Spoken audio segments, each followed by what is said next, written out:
నమస్తే 99 టీవీకి స్వాగతం. నేను రవిశంకర్ వెళ్ళ.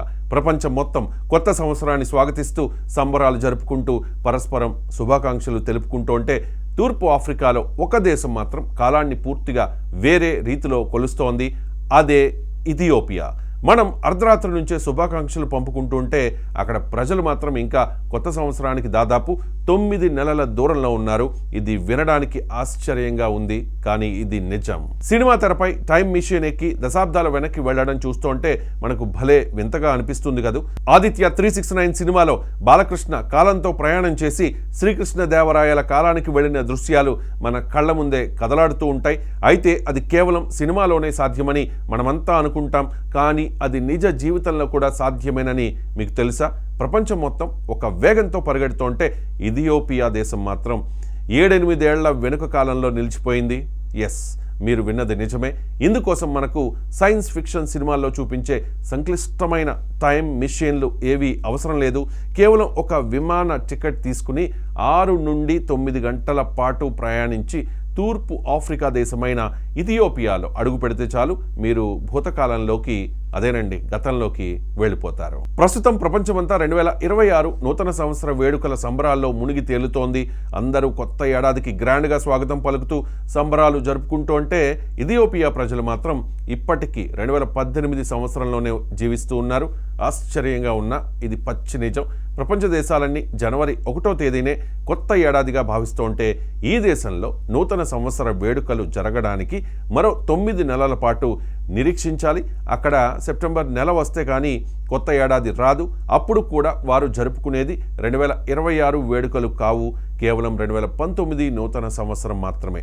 అంటే మనం చూస్తున్న ప్రపంచం కంటే ఆ దేశం దాదాపు 7-8 నెలల వెనుక ఉందన్నమాట. ఇథియోపియాలో అడుగు పెట్టగానే మీ మొబైల్ చూపించే తేదీ కన్నా అక్కడ క్యాలెండర్ మరొక ప్రపంచాన్ని చూపిస్తుంది.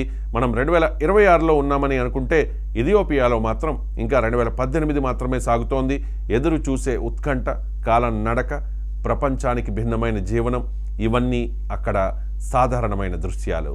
అసలు ఈ వింతకు కారణం ఏంటి? భూమి మీద ఉన్న మిగతా దేశాలన్నీ ఒకలా ఉంటే ఇథియోపియా మాత్రం ఎందుకు భిన్నంగా ఉంది? దీని వెనుక ఒక ఆసక్తికరమైన చరిత్ర దాగి ఉంది. ప్రపంచంలోని మెజారిటీ దేశాలు ప్రస్తుతం గ్రెగోరియన్ క్యాలెండర్ను అనుసరిస్తూ ఉన్నాయి. దీన్ని 1582లో 13వ పోప్ ప్రవేశపెట్టారు. అయితే ఇథియోపియా మాత్రం ఈ మార్పును అంగీకరించలేదు. వారు తమ సొంత పురాతన క్యాలెండర్కే కట్టుబడి ఉన్నారు. ఇథియోపియా క్యాలెండర్ ప్రకారం ఏడాదికి 12 నెలలు కాదు, ఏకంగా 13 నెలలుంటాయి. ఇందులో మొదటి 12 నెలలు ఖచ్చితంగా 30 రోజుల చొప్పున ఉంటాయి. ఇక చివరి నెల అయిన 13వ నెలను పాగ్యూమ్ అని పిలుస్తారు. ఈ నెలలో కేవలం 5 రోజులు మాత్రమే ఉంటాయి. ఒకవేళ అది లీప్ సంవత్సరం అయితే 6 రోజులుంటాయి. మన తెలుగు రాష్ట్రాల్లో ఉగాది పండుగను ఎంత వైభవంగా జరుపుకుంటామో ఇథియోపియాలో సెప్టెంబర్ 11వ తేదీన, ఒకవేళ లీప్ సంవత్సరంలో అయితే సెప్టెంబర్ 12న నూతన సంవత్సరాన్ని అంతే ఉత్సాహంగా జరుపుకుంటూ ఉంటారు. అయితే ఇక్కడ మరో ఆశ్చర్యకరమైన విషయం ఏంటంటే ఈ దేశం ఎప్పుడు ఏ ఇతర దేశానికి వలస రాజ్యంగా మారలేదు.